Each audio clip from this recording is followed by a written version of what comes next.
अस्सलाम वालेकुम। मैं हूं आपका दोस्त गुलाम असगर मुग़ल। आज जिस वीडियो को लेकर मैं आपके सामने हाजिर हुआ हूं वो कुछ यूँ है कि नाकाम लोग हमेशा जवाज़ बनाया करते हैं। अगर उनसे अपनी ज़िंदगी की नाकामी के मुतल्लिक़ कोई सवाल किया जाए तो वो कम्प्लीटली उसका ब्लेम अपने सोसाइटी पर डाल देते हैं या वो टाइमली जो परेशानियां होती हैं उन पर डाल देते हैं। अपनी प्लानिंग के मुतल्लिक़ उनका कोई तसव्वुर ना ही होता है, ना उनको जस्तजू होती है आगे बढ़ने की और ना वो आगे बढ़ना चाहते हैं। ठीक है, वैसे भी अंग्रेज़ी में कहावत है कि if you fail to plan you are planning to fail. तो प्लानिंग का फुकदान होने की वजह से भी जो ना वो फेल हो जाते हैं और ब्लेम गेम फिर उनकी ज़ात का हिस्सा बन जाया करता है कि हमारे पास फ़लाँ जो अपना सोर्सेज मौजूद नहीं थे, हमारे पास फ़लाँ फैसिलिटीज़ नहीं थी। इस तरह के मुख्तलिफ जवाज़ात बनाते हैं। फॉर एग्ज़ाम्पल, आज का नौजवान जो पढ़ता नहीं है उसने अपने माइंड सेट के तहत, जो भी उसका माइंड सेट है उसके तहत वो उसने बनाया हुआ कि यार हमें कौन सी नौकरियाँ मिलेंगी। अच्छा भाई, तालीम को आपने नौकरी के साथ लिंक क्यों किया है? एक। नंबर दो, हमारे माँ बाप गरीब थे भाई, गुरबत रसूल खुदा सल्लल्लाहु अलैहि वसल्लम ने देखी है, यतीमी रसूल खुदा सल्लल्लाहु अलैहि वसल्लम ने देखी है। अगर जस्तजू ना हो, अगर नीयत में खोट हो तो हमेशा जवाज़ दूसरों की ज़ात बनती है। वो कहते हैं ना, इरादे जिनके पुख्ता हो, नज़र जिनकी खुदा पर हो, तला तुम मौज ख़ज़ों से वो घबराया नहीं करते।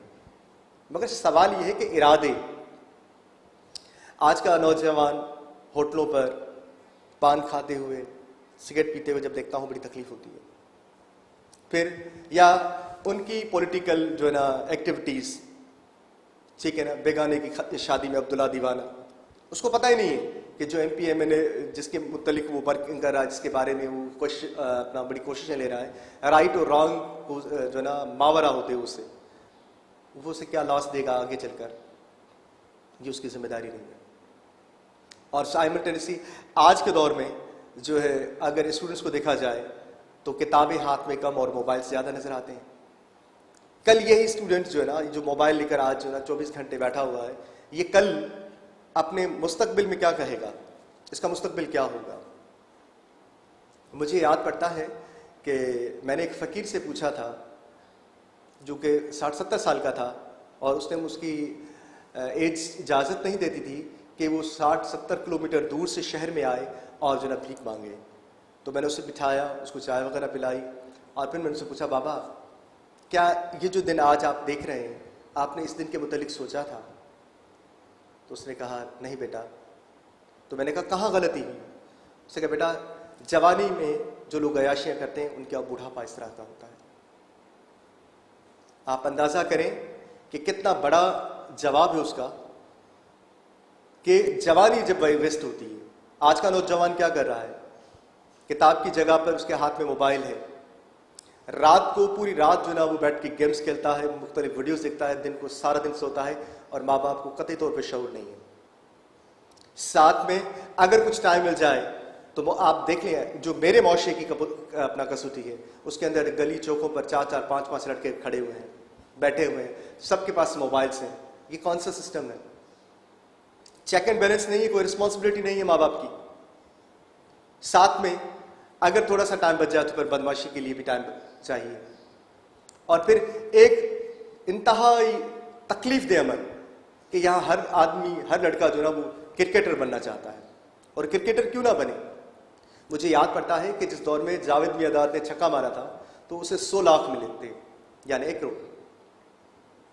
और उसी दौर में इस्लामाबाद की यूनिवर्सिटी के अंदर एक प्रोफेसर ने रसूल खुदा सल्लल्लाहु अलैहि वसल्लम की ज़िंदगी पर 20 साल रिसर्च की थी और उसको इनाम मिला था 20,000 रुपये। सर, आपको उनको किस तरफ लेके जा रहे हैं? आज के नौजवान को खुद सोचना पड़ेगा कि वो उससे जाना कहां है। तो एक्सक्यूजेस बनाना छोड़ें। जो एक्सक्यूजेस हैं उनको जो है ना अपनी ज़ात के से मुकम्मल तौर पर जो है ना ये निकाल कर फेंक दें और फिर मेहनत करें जो भी हालात हैं। आप याद रखिएगा कि जिंदगी आपको कभी भी स्ट्रेट जो है ना वे नहीं देगी आपको, यानी आपके सारे मसाइल हल हो जाएंगे उसके बाद आप पढ़ना शुरू कर देंगे, ऐसा नहीं होगा। दुख सुख साथ चलेंगे, गर्मी है तो सर्दी भी आएगी। अगर ऐसा नहीं होगा तो जिंदगी नहीं कहलाएगी। वैसे भी कहते हैं ना, हंसने का मजा उसको आता है जो अच्छे अंदाज में रो सकता है, जो रोता है ना हकीकत में वही हंसता भी है। तो आज के नौजवान से मेरी ये रिक्वेस्ट है कि खुदारा ये गर्ल्स कॉलेज के और यूनिवर्सिटीज़ के चक्कर ना लगाए, ये अपना मोबाइल छोड़कर अपनी किताबों को साथ जो ना दिल लगी करे। ये जो रातों को जाग रहा है गेम्स खेलने के बजाय बेहतर है कि वो पढ़े, और माँ बाप उसको डेली बेसिस पर चेक करें। मैं यकीन के साथ कह सकता हूँ कि आपकी जितनी भी परेशानियाँ हैं, अगर आपकी प्लानिंग बेहतर हो जाएगी तो आप ज़िंदगी में आगे बढ़ जाएंगे, आप बहुत आगे तक निकल आएंगे। क्योंकि माशरे के अंदर आप देख लीजिएगा, जितने भी लोग नाकाम हो ना, उनसे आप बैठ के डिस्कशन करके देख लीजिएगा, तो वो हमेशा एक जुमला कहते हैं कि यार हमारे हालात सही नहीं थे, हमारे अब्बा ने हमारे साथ ये किया, हमारे यूँ हो गया, पता नहीं। मुझे तो काक एंड बुल स्टोरीज बताना भी नहीं आ रही कि इतनी काक एंड बुल स्टोरीज बताते हैं कि बता नहीं सकता। और नतीजा जो ना, अगर उनकी ज़ात तक होता तब भी ठीक।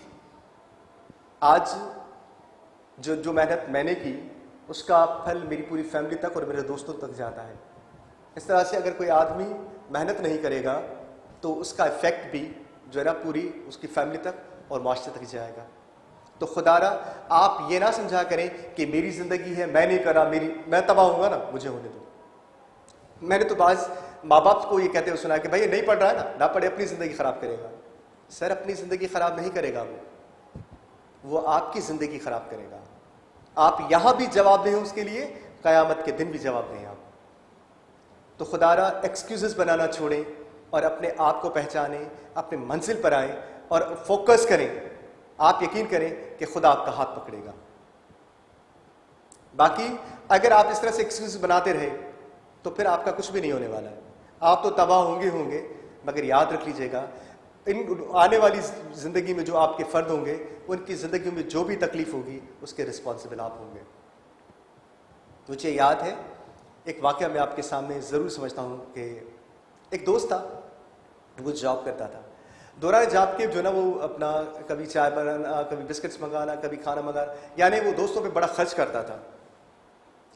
तो बराबर में दूसरा दोस्त उसकी जो ऑफिस में काम करता था, उसने उसको बुलाया और कहा, जेंटलमैन आप अपने आप को क्या समझते हैं? उसने कहा क्या मतलब? उसने कहा ये जो आप पैसे यहाँ खर्च कर रहे हैं ये आपके पैसे हैं? तो उसने कहा जी हाँ, मेरे नहीं तो और किसके हैं? उसने कहा नो जेंटलमैन, ये आपके पैसे नहीं हैं। ये जो पैसे आप कमाते हैं इसमें अल्लाह ताला आपके बहन भाइयों का, माँ बाप का, आपकी औलाद का रिस्क भेजते हैं। ये आपके नहीं है, सिर्फ आपकी पूरी फैमिली का रिस्क जो ना खालिक आपको देते हैं, और आप यहाँ ऐशियां कर रहे हैं। तो इस वाक़े से नतीजा क्या अक्स होता है? जब अल्लाह ताला आपका रिस्क, आपके तुफैल आपकी फैमिली को पहुंचाते हैं, तो जब आप इस तरह की मेहनत नहीं करेंगे और आप जो है ना जो तकलीफ में आएंगे, उस तकलीफ के अंदर जो है ना वो आपकी फैमिली नहीं आएगी। चलिए थोड़ी देर के लिए इस एग्जाम्पल को समझ लें कि अगर एक आदमी कत्ल करता है, कत्ल तो उसने किया ना, इफेक्ट पूरी फैमिली नहीं होगी। कल अगर वो पकड़ा जाएगा, उसकी जमानत होगी या नहीं होगी, केस चलेगा, केस के बाद अगर फांसी आ जाती है तो माँ एक बेटे से महरूम हो जाएगी, बहन एक भाई से महरूम हो जाएगी, बीवी एक शौहर से, बच्चे एक बाप से। पूरा इफेक्ट आता है ना सोसाइटी पर। आप यूं मत समझा करें कि ये आपकी जिंदगी है, सिर्फ मैं जैसे करूं। ये आपकी जिंदगी नहीं है, यह हम सब की जिंदगी है।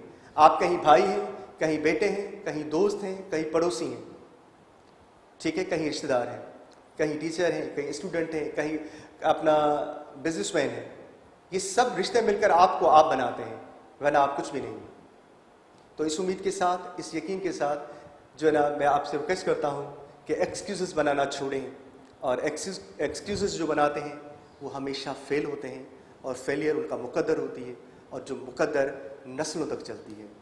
अगली बार किसी नई वीडियो के साथ, किसी नए टॉपिक के साथ हाजिर होऊंगा। अल्लाह हाफ़िज़।